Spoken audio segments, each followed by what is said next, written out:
We've arrived. There are 330 bikes here, 200 cars, and also Norman Wisdom's Silver Spirit too. There is a lot here that I've never seen before that I didn't even know existed. So today's video, I'm not going to be focusing on the stuff that you could see at a car show or another museum, things like the Mini, the Austin Healey Sprite. Great to see, but I'm going to show you the stuff that you've maybe never seen before, never heard about, and that's excited me, and I hope it excites you too. Right, we're going to start over there first of all. You're living in 1950s small town America.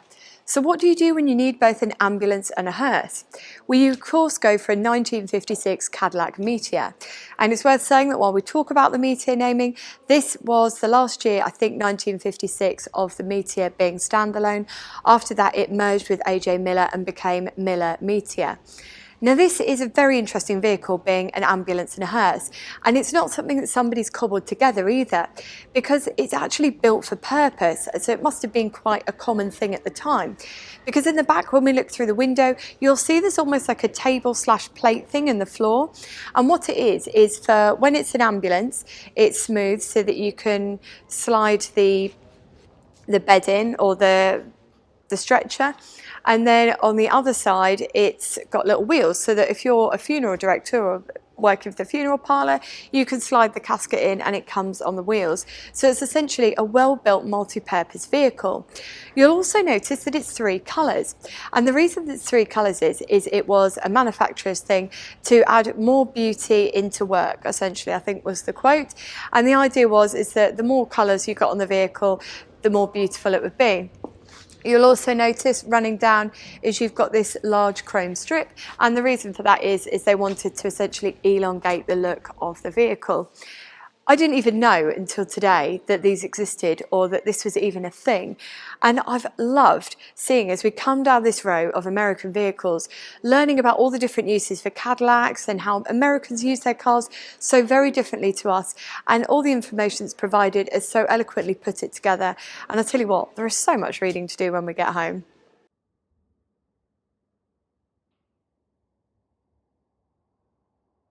Something I've learned at this museum is going to stick with me for life, and it's about a type of car I never knew existed. If you're watching this from America, these might be very familiar to you because they are flower cars. So this is a 1967 Miller Meteor, and this is a 1967 McLean. This one's built on a commercial chassis, and I think this one's built on a standard because it looks about the same. But the thing about flower cars is we don't really have them in the UK. It's not really a thing. So for anybody watching at home who has maybe never seen a flower car before, and I certainly hadn't, let me explain what they are. So when they have funerals in America, they essentially have a car which is filled with flowers, which goes as part of the funeral procession. And I asked, who would really have something like that? And I heard that sometimes when it's the mafia, the more flower cars you have, the more respect there is for the person who's passed away. So sometimes you'll see 30 or 40 cars filled with flowers. But of course, what comes with flowers? Water, moisture. And unfortunately, the backs of these have often been lost. The back on this one, I believe it's called an East Coast design, because they even vary by design how the flowers are laid out or how they're finished off. So learning about these today has been something which has hugely interested me. I didn't even know they existed, and I didn't even know that it was part of American culture. It was something I'd never heard about, and I wanted to share it with you just because I thought that you at home might never have heard about it either.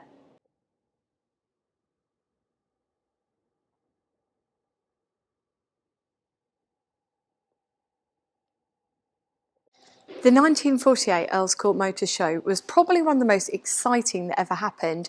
It was the first after the Second World War, and they saw cars come to market like the Austin Atlantic, the Morris Minor, I think the Land Rover, the Series 1, or just the Land Rover as it was known at the time, was there.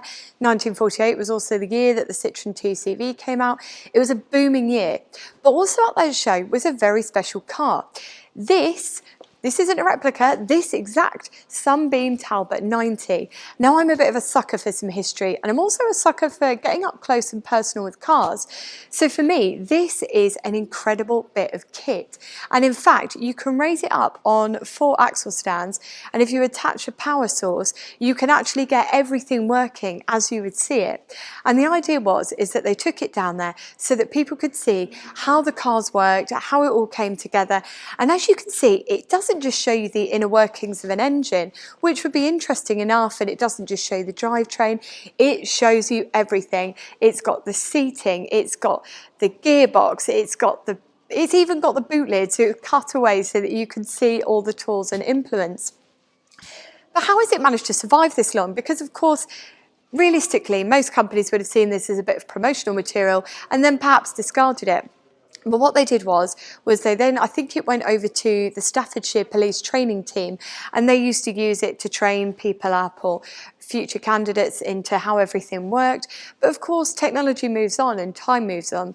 So in 1998, it went to, I think it was Christie's auctions, and it was then purchased by a museum in Birmingham that have now shut down.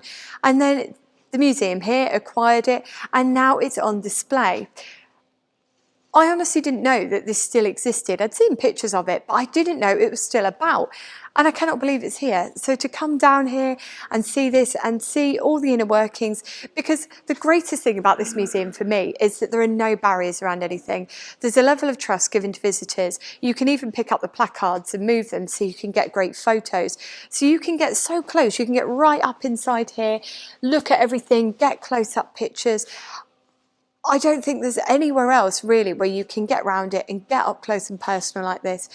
And I don't know, this isn't my favourite thing, but this is definitely in the top 3.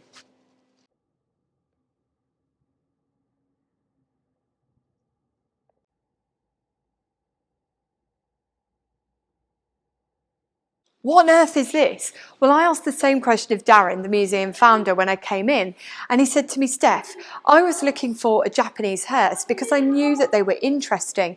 And I said to them, I wanted one on a Cadillac base, this one's on a 1993, and a lot of the Hertzes of this era, of the early 90s, are based on either a Lincoln or a Toyota. And the second part of the brief for finding one of these was it had to have the big gold dragon on top. And I think the finders team have done a very good job of this, because this is certainly one of the most interesting and spectacular hearses I've ever seen in my entire life. I believe all of this is gold leaf, as you see it around, and it is one heck of a car. Even in the back, it's all done out with opulence and beauty. So if you're going to go in style, this is the hearse to be going in. Now, if you've never been to Japan and you're wondering if all the hearses are kind of like this, they're not. So I believe this is for people of either a higher social standing or those that have more money. And so this is like the creme de la creme, the Harrods of hearses. And my goodness, what a stunning bit of kit. And I've never seen one before in my life, and I bet you haven't either. And this is the great thing about this museum, is it's filled with stuff that I have never seen before or even knew existed.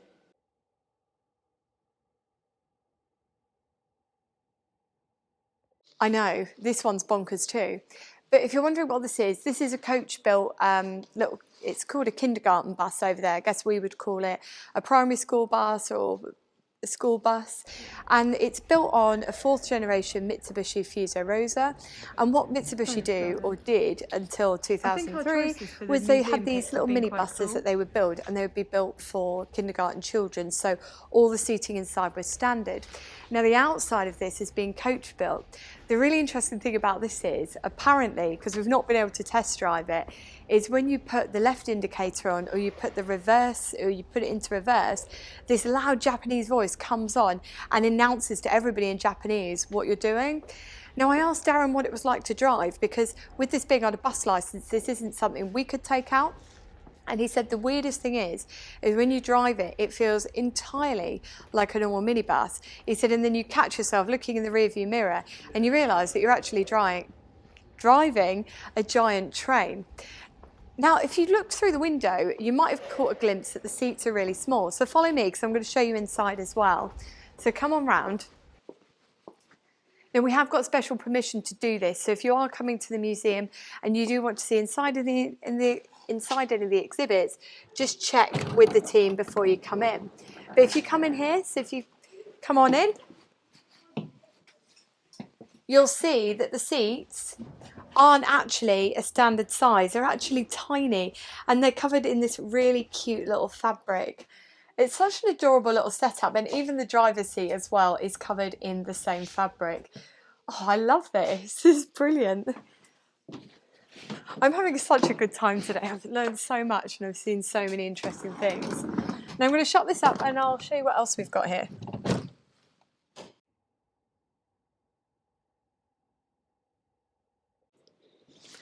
Okay, I've got a mini spoiler for you. We have, well, the museum has a space here because usually there's a Peel P50 and a Peel Trident on display, real ones, not replicas.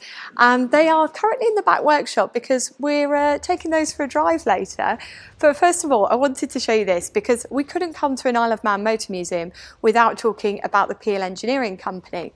Peel Engineering, of course, made the Peel P50, the Peel Trident and various other cars, but this is a dissected one, so you can actually see how it all comes together from the seat, and a little bit like we were looking at that Sunbeam Talbert.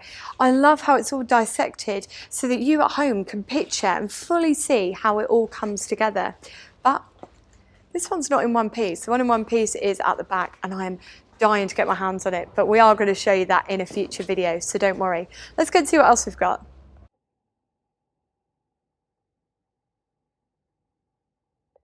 When Darren and Steve kindly showed us around the museum, they showed us this. There's 1936 Daimler Double Six, and they said, do you think we should restore it or keep it as original?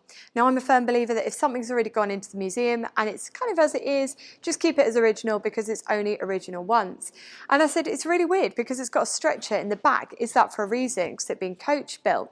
And Darren said to me, there's a story that comes with this that they believe to be true. It can't be verified because, of course, the royal family are very secretive about these things, but this was believed to have been built for George V. Now, it was debuted at the Earl's Court Motor Show in 1936, and King George V had died in 1935, but he'd been ill for quite some time. Now, it's believed that it was built for him because there's only a handful that have ever been coach built like this by Daimler. The other two were for the coronation year, I think was 34, 35, and the other one was for the Spanish royal family. Now, of course, the royal family like their privacy, and with this, it's all being coach built and it matches the limousines that are for the royal family. So if this was to leave, say, Buckingham Palace, it wouldn't arouse suspicion, which is exactly what you want it to be in a medical emergency. But as you can see, exactly the same. And just an interesting bit of kit. It's never been fully revealed who it was coach built for, because Daimler wouldn't have just coach built this as a one-off, as a fancy. This was done for somebody. So it's alleged that it's for the royal family, but we can't fully prove it, but all the odds stack in its favour that that's probably who it was for. And I think if it's got this far and it's retained so much of its original heritage and it's survived all these decades, over nearly 100 years, it deserves to stay as it is, and for people to see it as it was, as it is, and not for it to lose its history.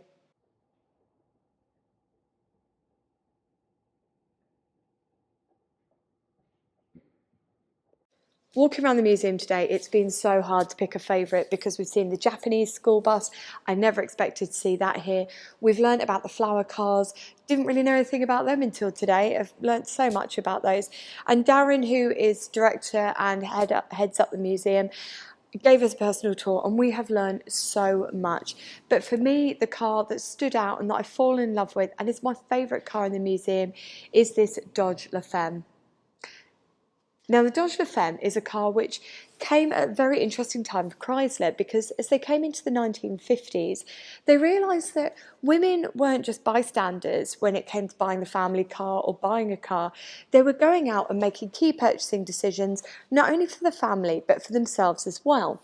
And so what they did was they took, I think it was the Dodge Custom Royal for 55 and 56, and they put an option across it, which was the Dodge Femme. And if you look at a 55 example, they have things like the rosebud interior, and they have what Americans would call a purse, but we would call a handbag.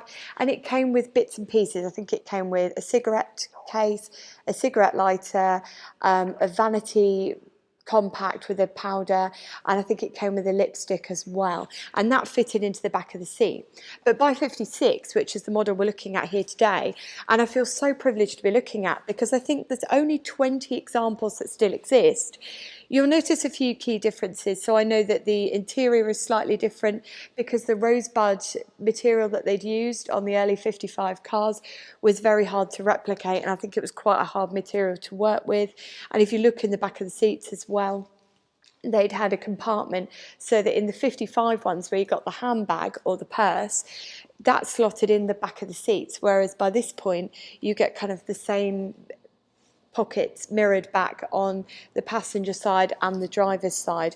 And I think as well you got a raincoat, a rain hat and an umbrella as well, all in that matching material.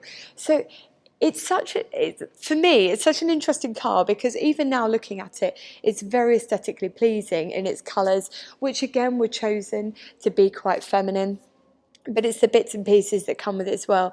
It was very much a car for the woman, which I absolutely love. I think it's something that you don't see anymore, and it very quickly died out. Chrysler did it as an option across 55, 56, but they never did the Femme again. And so I think, as I said, there's 20 examples that exist of these, of the 56, and I think there's 80 something that exist of the 55 model. So a nice little bit of history, and something I totally didn't expect to see today.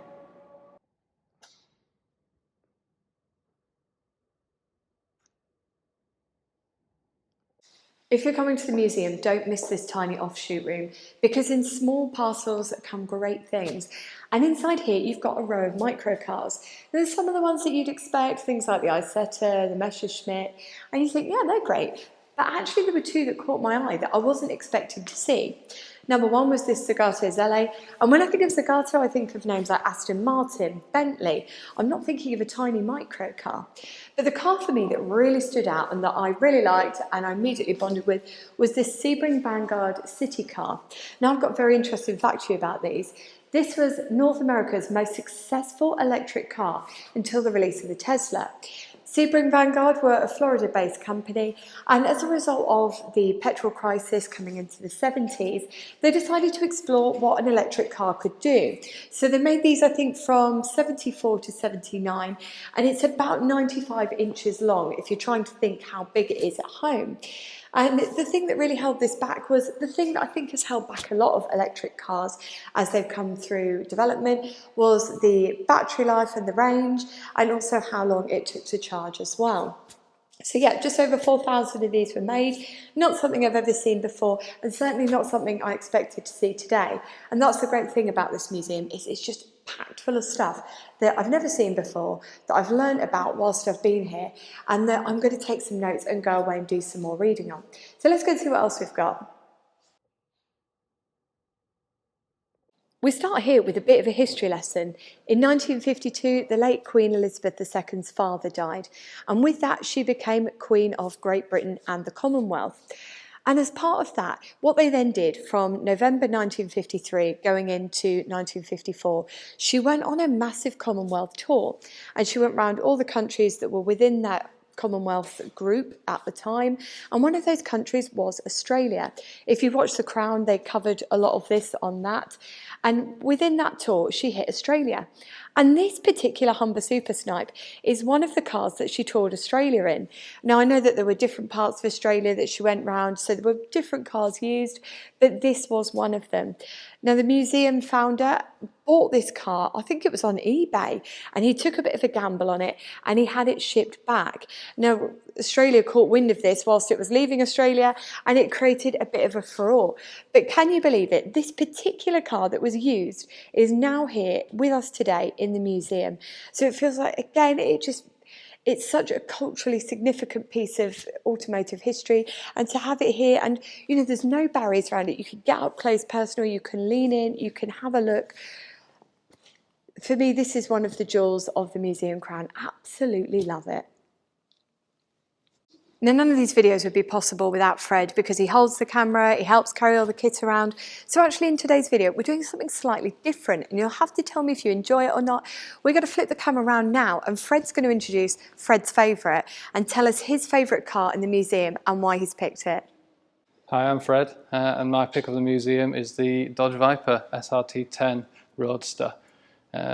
The reason it's my favourite pick of the year is simply because of my childhood. It harks back to my favourite supercar back then.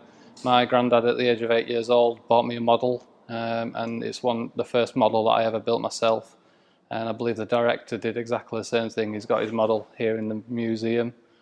The first year edition doesn't actually usually feature the white stripes. This is a feature that the director's keen to take off the car to keep it realistic and true to its true self. I think that's mirrored across the whole museum. You can really see the passion and the excitement for cars here by the owners themselves. Yeah.